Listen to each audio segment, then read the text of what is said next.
Pack your things and move out by Monday. My mother's taking your apartment.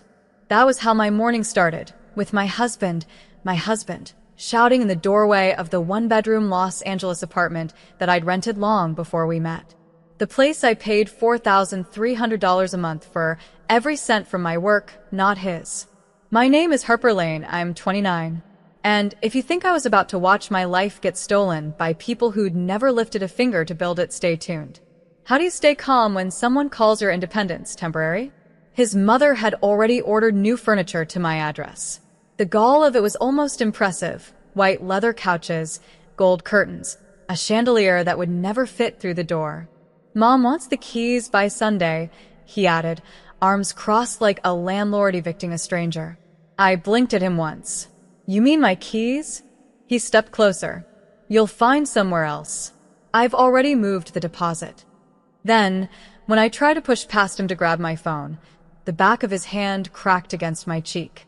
The slap wasn't hard. It was calculated. The kind meant to humiliate, not hurt. He smirked. It's not yours anymore. The room went silent. Only the clock ticked. My face burned, but my voice didn't shake. You made a mistake. He laughed. You'll regret those words. I didn't answer. I just texted one number, the only one that mattered. My brother, Major Elias Lane, U.S. Army Intelligence Division. Within minutes, his reply came through. Stay calm. Don't leave the building. The next morning, before sunrise, the roar of diesel engines filled our street.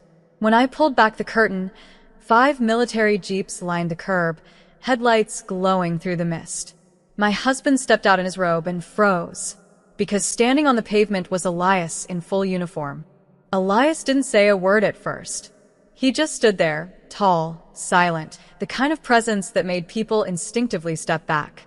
Behind him, 2 military police officers unloaded boxes from the jeep, paperwork in hand. My husband's voice cracked. What's happening? Elias turned to me. Harper, are you okay? For a second, I felt like a child again, my big brother checking if I'd scraped my knee. But this wasn't childhood. This was war, quiet and legal. I'm fine, I said, though my cheek still stung. They tried to take my apartment. Elias looked around the living room, at the half-assembled furniture his mother had delivered, at the boxes marked for Mom's suite. His jaw tightened. Then, calmly, he handed a folder to one of the officers. Document everything. Photos, receipts, timestamps. We'll start with the lease transfer attempt. My husband's smirk returned, weak, uncertain. You can't do anything. It's a domestic matter. Elias' tone didn't rise. When that domestic matter involves fraudulent housing transfer, theft, and assault, it becomes a federal issue. His mother appeared in the hallway, robe cinched tight, her perfume cutting through the air. This is ridiculous. My son has rights. That apartment was a gift. From who? Elias asked. She faltered. From her, before she changed her mind. Elias opened the lease agreement I'd signed 2 years before my marriage, my name alone, in bold ink. Ma'am, this property is registered under my sister's tenancy. Attempting to seize or alter it without consent is illegal. She blinked rapidly. We didn't. Save it. He motioned to the officers. Photograph everything. My husband turned to me, panic flickering. You called the army on me? I met his eyes, steady. No. I called family. Outside, the first rays of dawn hit the military jeeps, gold and merciless. And for the first time in months, I felt safe. By noon, the building buzzed with whispers. Neighbors peeked from half-closed doors, pretending to check their mail while military officers cataloged every imported chair and chandelier my mother-in-law had smuggled in. Elias kept his tone cool, professional. Ma'am, you'll need to sign this acknowledgement form confirming you brought these items here, without the tenant's consent. She tried to laugh it off. Surely this is unnecessary. Sign, he repeated. The pen shook in her manicured hand. My husband paced the kitchen like a trapped animal. You're ruining my reputation. Do you even know who my clients are? I leaned against the counter. They'll find out soon enough that you assault women and falsify housing documents. He froze. You wouldn't. I already did, I said, sliding my phone across the marble. The video I'd recorded the night before, his slap, his threats, played at full volume. Elias had sent it directly to his legal liaison. Within an hour, 2 plainclothed detectives arrived to take statements. My husband's voice trembled as he tried to explain how a simple family misunderstanding had escalated. The officer only raised an eyebrow. Meanwhile, Elias sat with me by the window. I've already called a friend in the property division, he said quietly. They'll fast-track your protection order. He won't come near this place again. I nodded, exhaling a breath I didn't know I'd been holding. Outside, the jeeps began to roll away. My husband stood in the street, shouting something about lawyers and unfair treatment, but his voice was swallowed by the engines. Elias turned to me. Want me to stay tonight? I smiled faintly. No. You've done enough. I can finally sleep without checking the lock twice. When the last jeep disappeared, silence returned. Not the tense kind, but the healing kind. For the first time, my apartment felt mine again.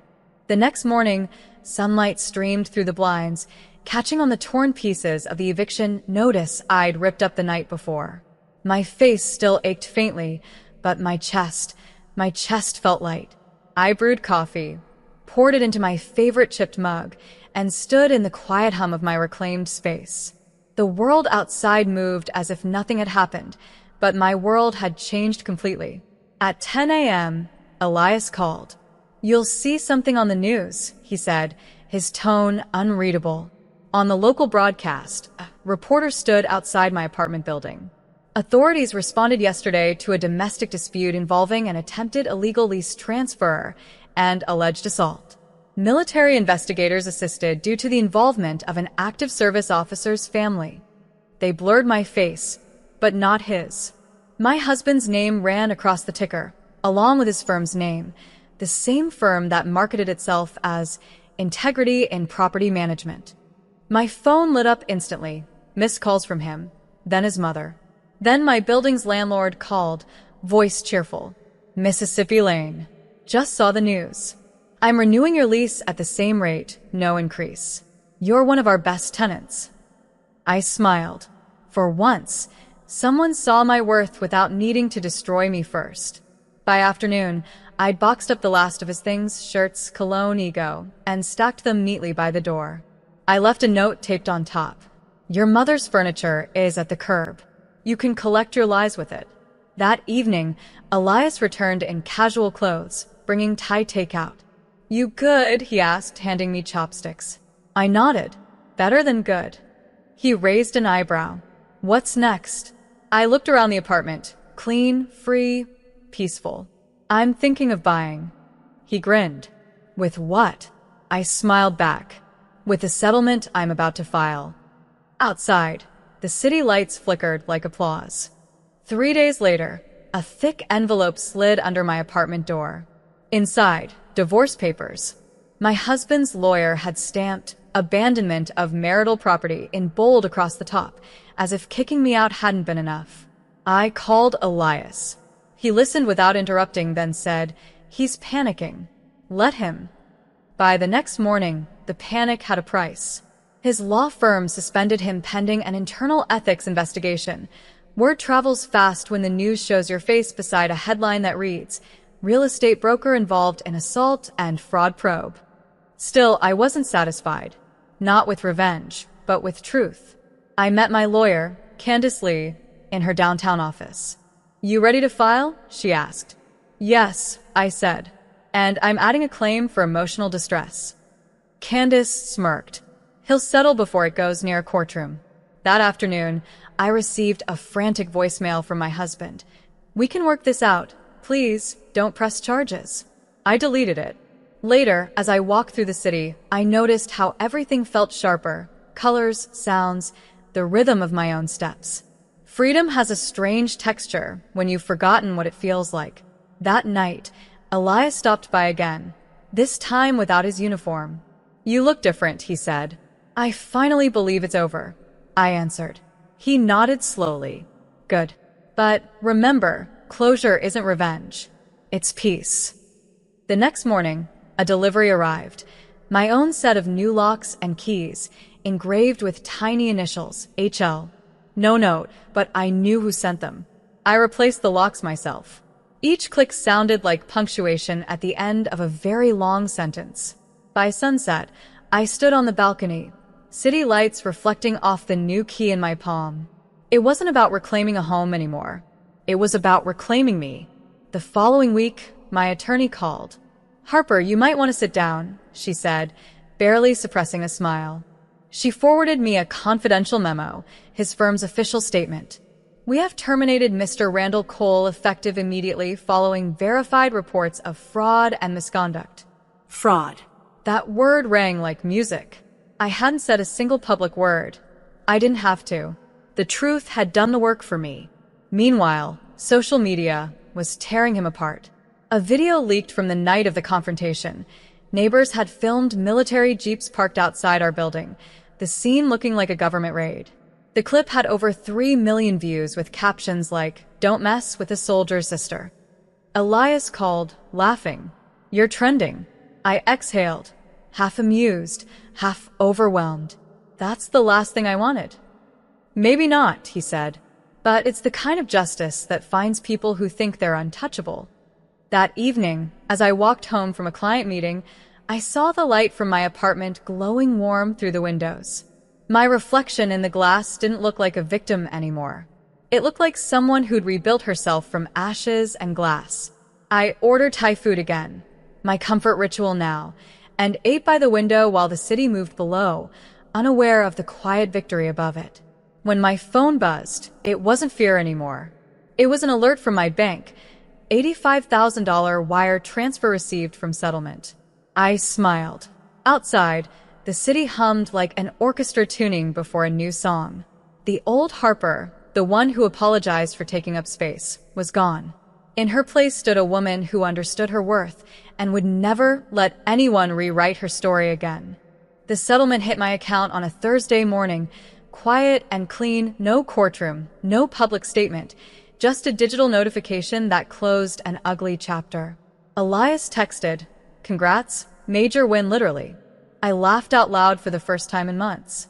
Later that day, I met Candace, my lawyer, at a small cafe near the courthouse. "You handled this better than most," she said, stirring her espresso. "No chaos, no meltdown, just precision." I smiled. Years of being underestimated are excellent training. "Do you know what you'll do with the money?" I nodded. Yes. "Something that actually builds, not destroys." By evening, I was at a real estate office downtown, signing papers for a 2-bedroom condo overlooking the city. Paid in full. No mortgage, no dependents, no names attached but mine. When the realtor handed me the keys, I remembered my husband's words, "It's not yours anymore."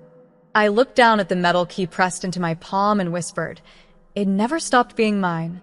The next morning, I visited Elias at his base before his unit's deployment. He stood by the Jeep, arms crossed, proud and worried at the same time. "You sure you're okay on your own now?" he asked. "More than okay." I hugged him tight. "Go to your job, big brother. I'll do mine." He smiled. "Keep doing what scares men who underestimate you." Back home, I unpacked boxes in my new place. The space smelled of fresh paint and new beginnings. I hung my framed degree, set my laptop on the desk, and watched the sun spill gold across the floor. No ghosts, no shouting, no fear, just peace. A full year later, I stood on the balcony of my condo, the skyline glittering like a promise I had finally learned to believe in. The world had moved on, but I hadn't forgotten. I'd transformed. The headlines faded, the settlement money became investments, and I built something meaningful from the wreckage. The Harper Foundation, a small nonprofit that provided housing support to women starting over after domestic financial abuse. Every week, I met women who whispered the same things I once did. I thought I couldn't survive without him. Now I got to smile and say, "You can." One morning, an envelope arrived without a return address. Inside was a short note in my ex-husband's handwriting. "You destroyed my life. I hope you're happy. I folded it once, set it in the shredder, and pressed start. The machine hummed softly, like a curtain closing. That evening, Elias video called from overseas. So, he grinned, how's freedom treating you? I laughed. Like oxygen. Took a while to breathe it right. He raised his coffee mug. You did good, Harper. After the call, I walked through my quiet apartment, polished floors, plants by the window, and my own reflection calm for the first time in years. I sat at my desk, reviewing new foundation applicants. One file caught my eye, a young woman trying to reclaim her apartment after her in-laws forced her out. I smiled. Full circle. I clicked approve on her application. Then, I poured a glass of wine, stepped onto the balcony, and watched the city lights blink like old friends. No bitterness. No rage. Just peace. Earned, not granted. Some stories don't end with revenge. They end with restoration. And mine had finally come full circle.